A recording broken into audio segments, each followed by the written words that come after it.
Webinars DGE. Direção-Geral da Educação, Ministério da Educação e Ciência. Divulgação de projetos, iniciativas e boas práticas na educação portuguesa.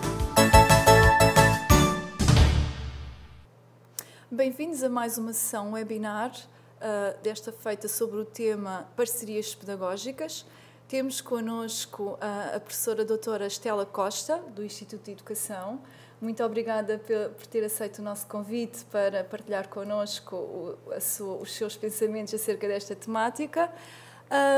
Gostaria ainda de referir que a professora doutora Estela Costa é doutorada em Educação, na área de especialização de Administração e Política Educacional, pelo Instituto de Educação da Universidade de Lisboa, onde é professora auxiliar e subdiretora atualmente.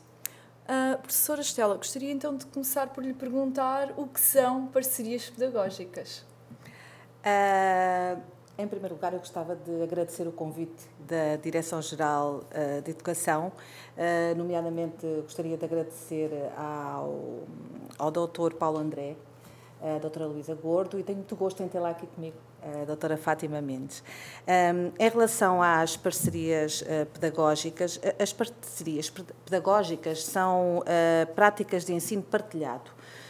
Há quem chame também práticas de codocência. São modalidades organizativas em que 2 ou mais professores repartem responsabilidades no ensino com uma turma e, portanto, desenvolvem todo um trabalho em conjunto na sala de aula e organizam os alunos em grupos de diferentes dimensões. Portanto, as parcerias pedagógicas, podemos dizer de uma forma sintética, que consistem na intervenção conjunta de 2 professores dentro da sala de aula. Os professores podem levar a efeito tarefas idênticas ou podem levar a efeito tarefas complementares. Uhum. E quais é que são as principais vantagens deste tipo de estratégias? Eu diria que as principais vantagens deste tipo de estratégias são, em primeiro lugar, contrariar aquilo que eu chamo uma dimensão estandardizada da organização pedagógica da escola. Maria Teresa Gonzalez destaca a necessidade, ela fala muito desta necessidade de fazer acompanhar as medidas de natureza didática de soluções de cariz organizativo. E, na verdade, isto implica a consecução de modelos organizacionais menos rígidos, de maior versatilidade, modelos que prevejam a configuração de grupos e modalidades diferentes de organizar o trabalho com os alunos, em função das atividades, em função dos objetivos estipulados para esses alunos, em função das dificuldades que os próprios alunos patenteiam.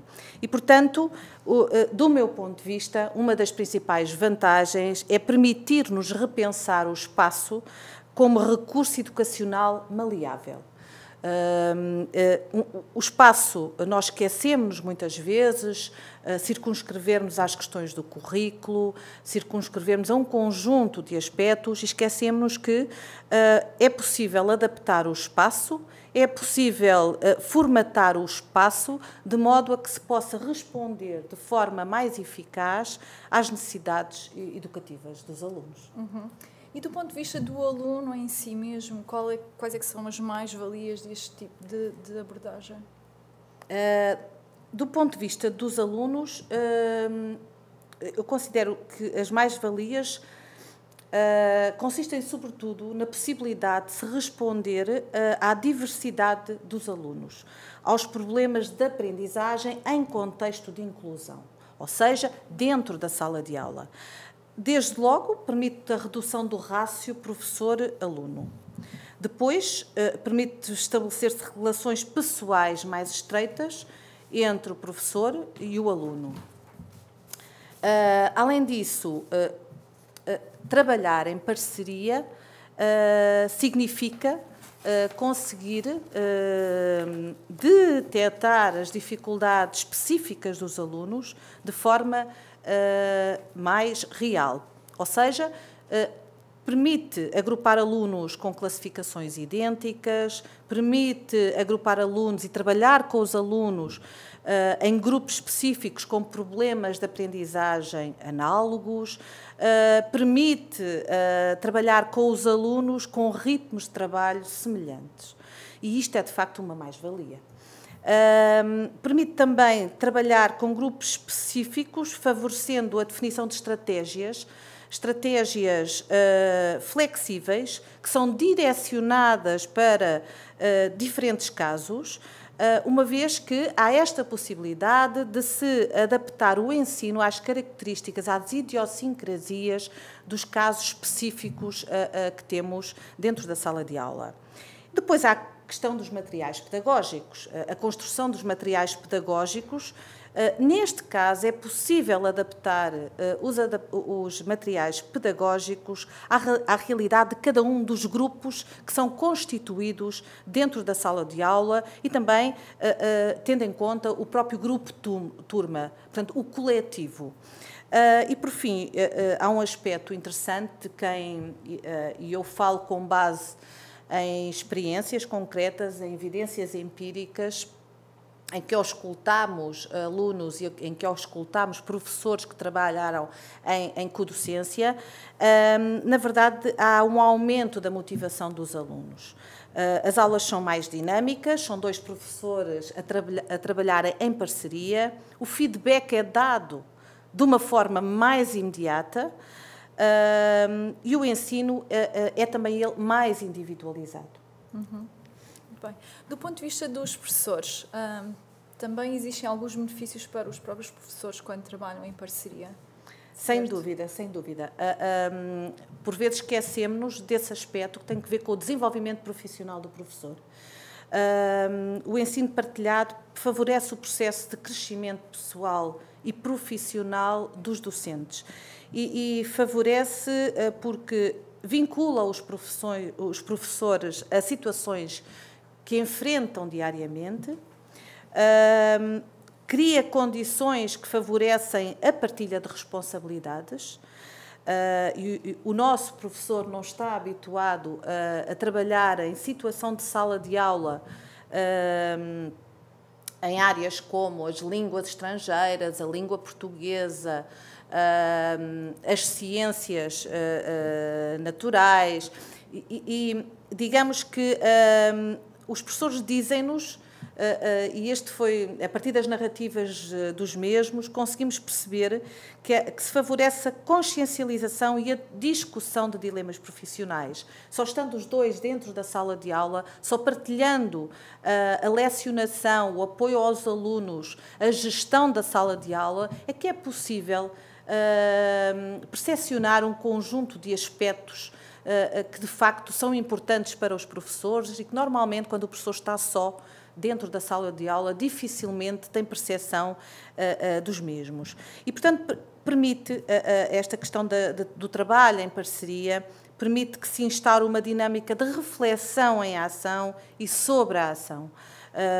É possível exteriorizar, verbalizar condutas docentes, é possível partilhar dilemas, pôr em causa questões, discutir sobre processos, discutir sobre modos diferentes de tratar certos tópicos.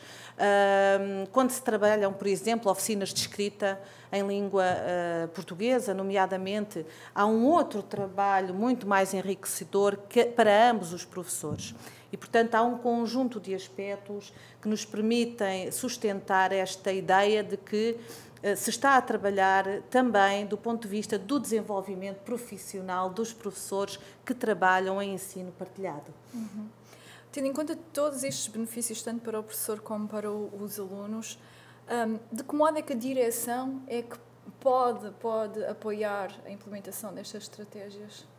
Eu diria que pode e deve. De facto, as direções das escolas têm muito a ganhar com estas novas modalidades de trabalho na escola. Tem muito a ganhar porquanto de facto estão a trabalhar para o sucesso do trabalho docente, para o sucesso dos alunos. E é importante que exista da parte da organização escolar, nomeadamente dos seus órgãos diretivos, a percepção da mais-valia destas abordagens. Nesse sentido, deve haver algum cuidado.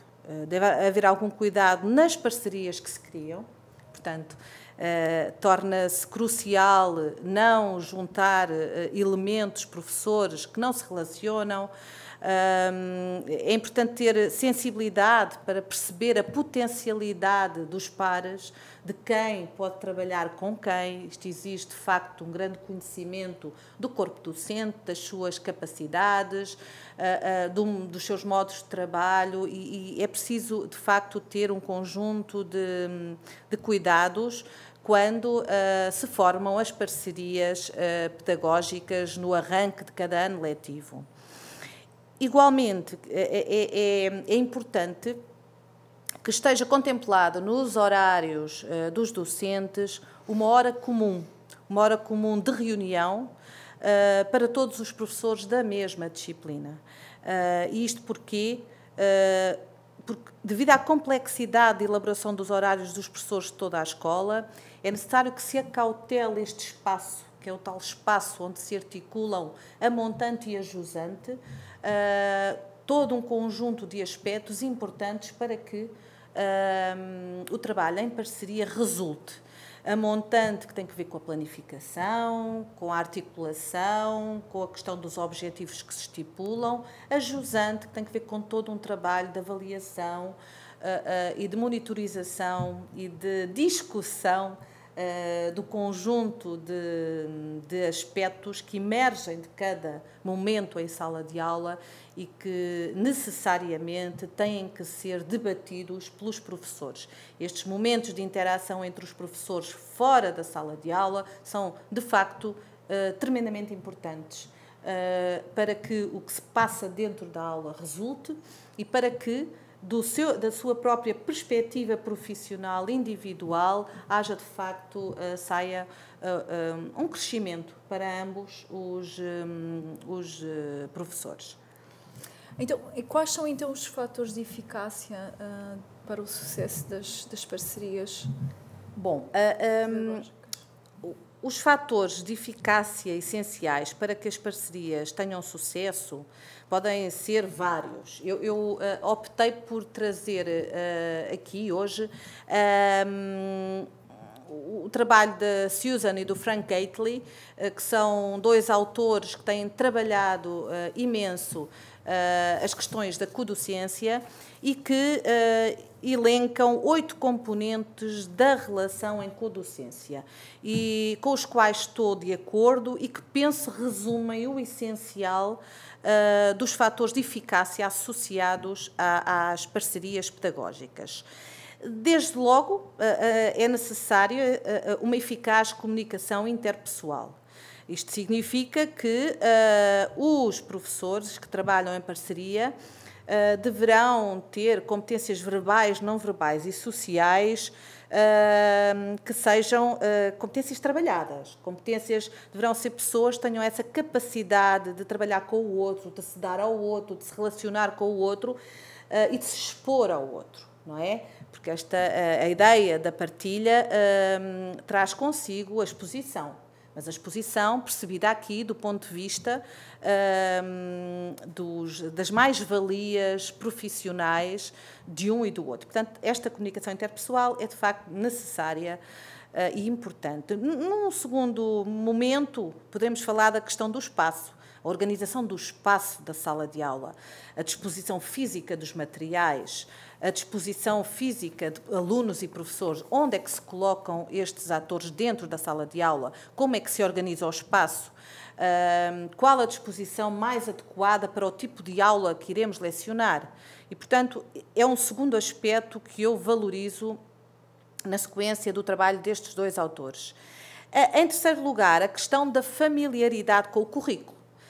Na verdade, para se trabalhar em parceria, é necessário que ambos os professores tenham um conhecimento grande, profundo do currículo, não só consistente do ponto de vista do domínio dos conteúdos, mas também da sequência e do desenvolvimento, da articulação dos diferentes conteúdos curriculares. Ou seja, também ao nível do currículo é preciso que se evidencie da parte de ambos flexibilidade, capacidade de em cada momento se adaptarem e de conseguirem contornar determinados aspectos em detrimento de outros. Perdão. Um quarto componente importante é a questão dos objetivos curriculares e das alterações a esses mesmos objetivos. Ou seja, é necessário, a montante de todo este trabalho, é necessário haver uma planificação dos objetivos específicos para cada aluno ou para cada grupo de alunos e, portanto, é necessário perceber-se que alterações são incrementadas, porque é que são incrementadas e ter, de facto, como elemento crucial deste processo os objetivos curriculares. Em quinto lugar, a Susan e o Frank Gately falam-nos da planificação da aula, deste trabalho prévio de planeamento conjunto, salientando, neste caso, a envolvência de ambos os professores em torno das questões da planificação. Ou seja, há de facto um trabalho prévio que antecede a aula em si e em que, ou diariamente ou semanalmente, cada unidade curricular é alvo de um repensar, de um reconfigurar do que se pretende implementar em sala de aula. E depois, claro, temos a apresentação da aula, não é? A apresentação da aula, a estruturação das atividades letivas desenvolvidas por ambos os professores. Esta estruturação da aula, esta apresentação de aula deve ser pensada, a montante, no fundo integra uma planificação geral que se faz da aula que é lecionada a dois, mas depois, na própria aula, em situação de aula, quando da apresentação, o modo como ambos se articulam, o modo como a estruturação das atividades foi pensada, é de facto importante e faz de facto a diferença. No fundo, aqueles professores dependem um do outro.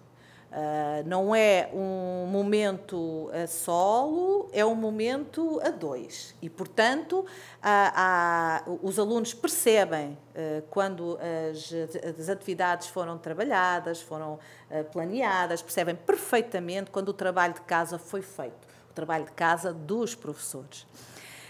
Em sétimo lugar, eu salientava então a gestão da aula.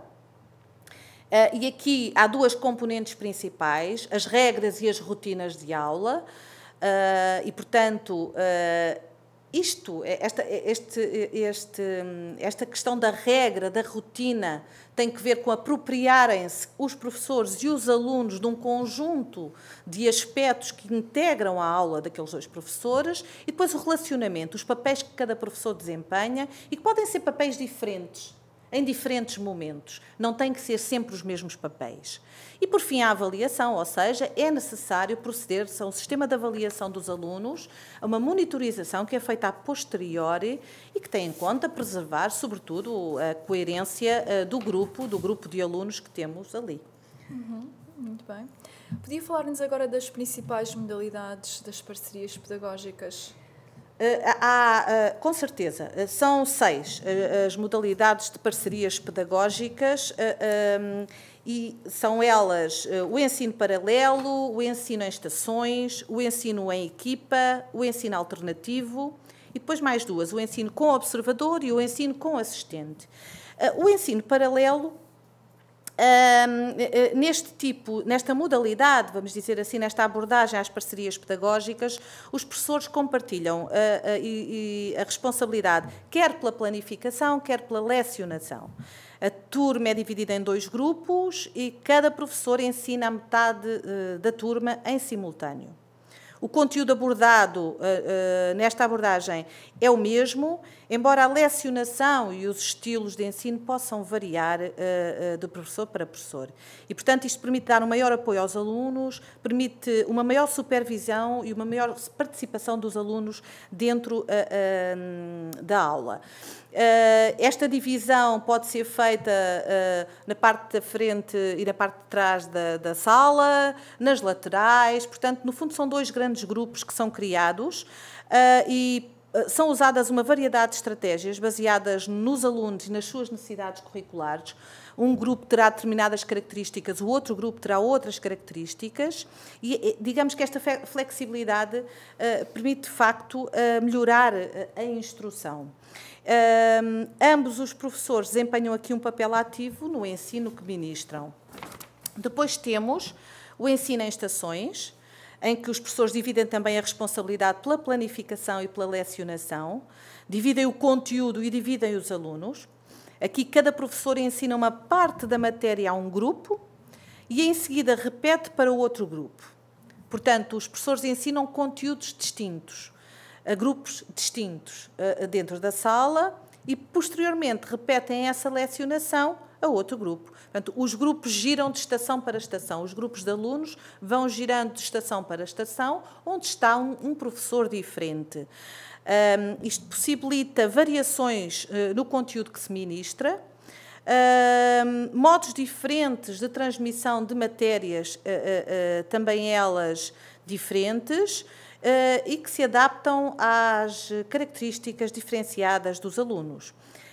A última estação, pode ser a 3ª estação ou a 4ª estação, normalmente dá aos alunos a possibilidade de trabalharem de forma mais autónoma. Portanto, como se de uma narrativa se tratasse, eles passam por fases diferentes de aprendizagem e na última estação, de forma mais autónoma, entre pares ou individualmente, permitem-se trabalhar desse modo.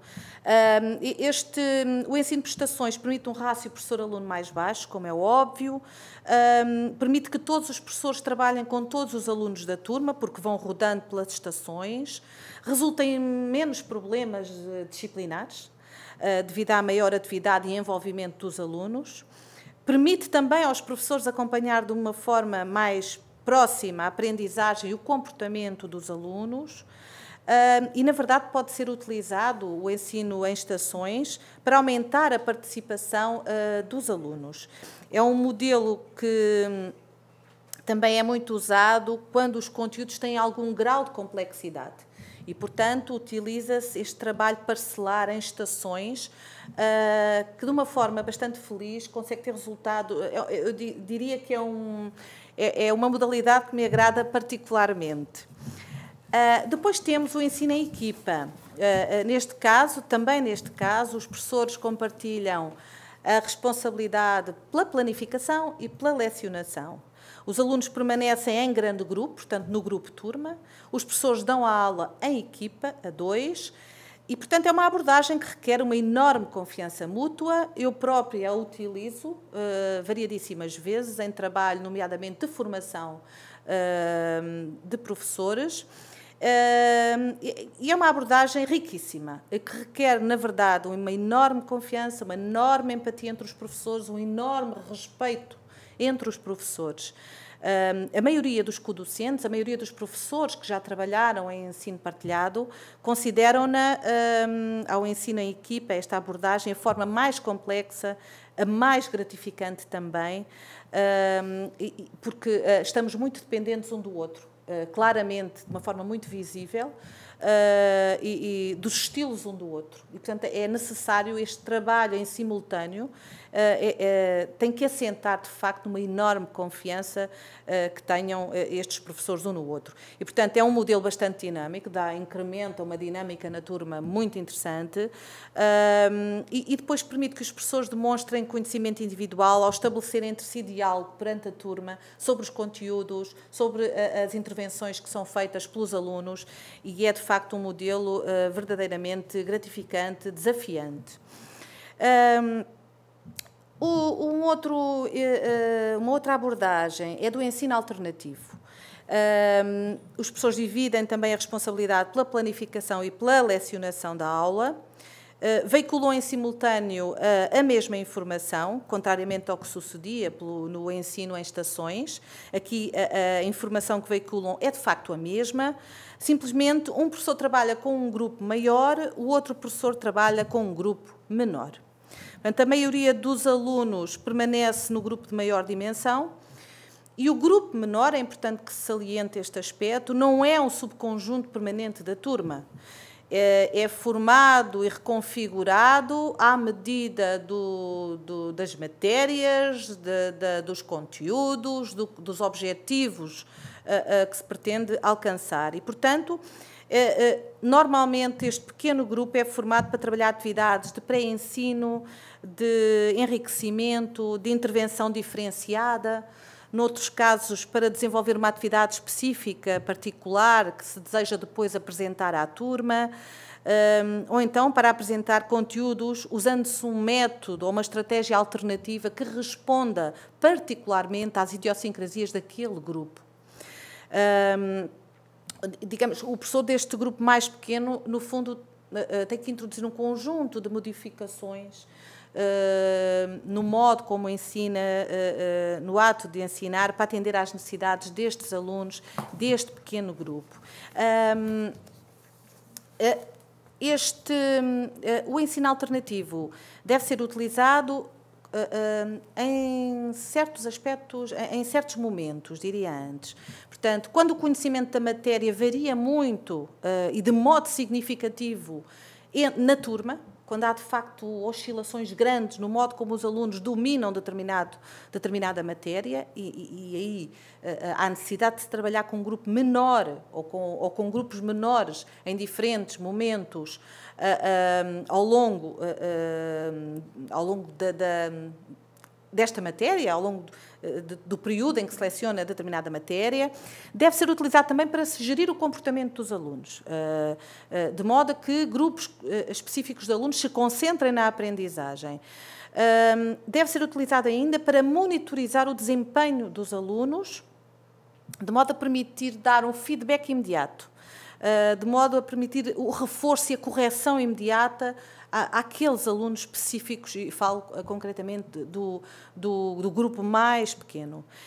E depois também pode ser utilizado para se fazer uma avaliação mais informal e para atividades de tempo de observação intencional. Por vezes é importante que os professores se permitam observar os alunos, um olhar intencional, focado em determinados aspectos. E, portanto, faltam-nos ainda duas abordagens. Uma delas é do professor que ensina e do professor que observa. E, neste caso, apenas um professor é responsável pela planificação e pela lecionação. O outro professor, o seu papel aqui é de observar o decorrer da aula, o de recolher informação sobre os alunos. Os papéis entre os professores não devem ser estáticos. Em determinados momentos justifica-se que um professor ensine e o outro observe, e noutros momentos o professor que observou seja ele o professor que ensina e o que ensinou seja ele o professor que observe. E, portanto, no fundo, o importante aqui é que os professores têm necessidade de encontrar métodos sistemáticos de recolher informação sobre os seus alunos. E, portanto, enquanto um professor ensina, o outro está atento a determinados aspectos que têm que ver com a aprendizagem dos alunos, com o modo como eles aprendem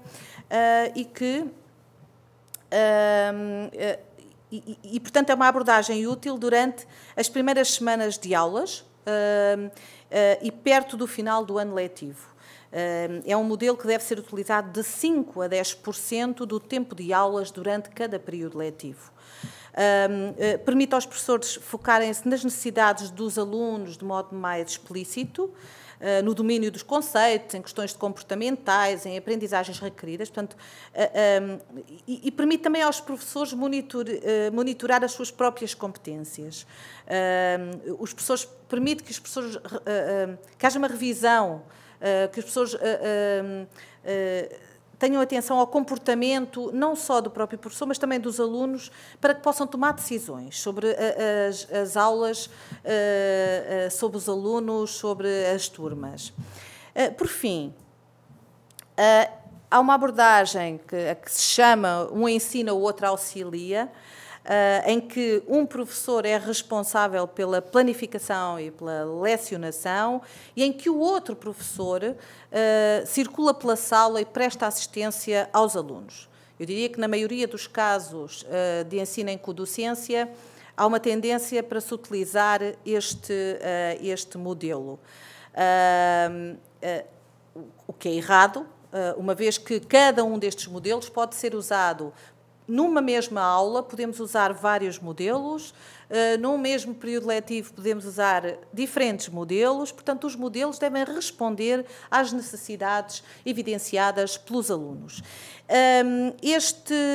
Concretamente, relativamente a esta abordagem, também aqui, à semelhança do caso anterior, deve haver uma comutação frequente de papéis, de modo a que não haja professores relegados para a posição de assistentes e, portanto, ora ensina um, ora ensina o outro, ora auxilia um, ora auxilia o outro. O importante é que um ensine e o outro circule pela sala de aula, prestando assistência discreta aos alunos, conforme necessário. Este modelo é importante para o ensino de certas matérias, em certas partes da aula, e é uma abordagem que, de facto, pode ser muito útil. Permite aos professores acompanhar de perto o comportamento social e académico dos alunos. O professor assistente pode recolher dados importantes e observar o comportamento dos alunos de modo a garantir uma melhor compreensão dos seus processos de aprendizagem. Por outro lado, é importante que ele esteja perto e que se permita auxiliá-los, nomeadamente no tocante às suas dificuldades.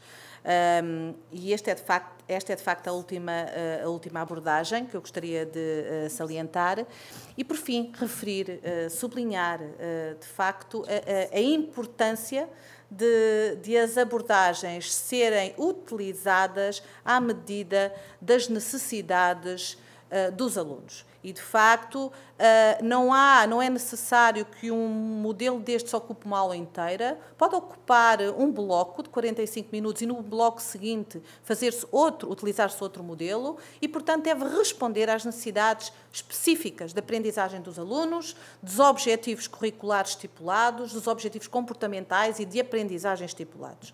E deve haver este cuidado de procurar responder, de facto, ao que o aluno evidencia como necessidade maior.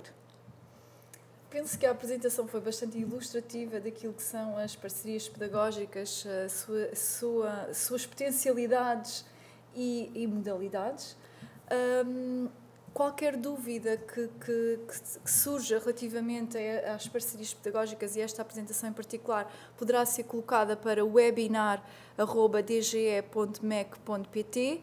Resta-me agradecer muitíssimo à professora Estela por esta apresentação e a sua disponibilidade por estar aqui hoje e a todos os que estão a presenciar e a participar no webinar e até uma próxima. Muito obrigada.